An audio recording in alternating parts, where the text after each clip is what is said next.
Kære Eisaffolk 7, så er det nu. Flere af vores kammerater har betalt en høj pris.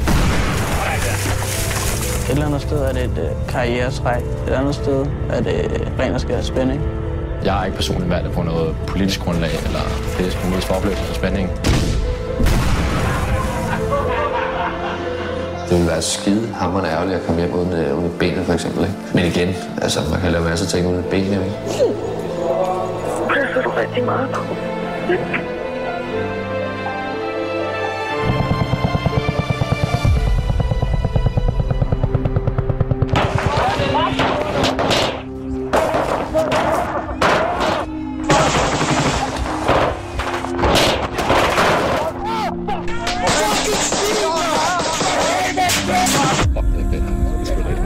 Det er noget, vi sen glemmer det der, i hvert fald. Og fuck, det fedt. Kom op, så lå det bare 4 stykker af rettet derovre. Hvor er det, ready for fire? Jeg kom ned med den holdning, at krig koster også civiltab. Men da det så endelig skete for mig, så var det lige pludselig noget helt andet.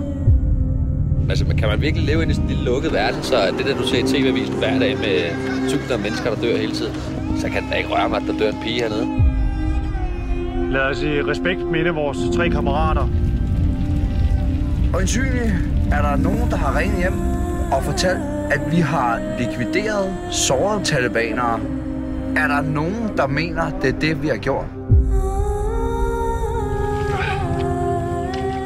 I har pligt til at fortsætte ufortøvet, når nationen nu engang har udstukket den politiske linje, som den har.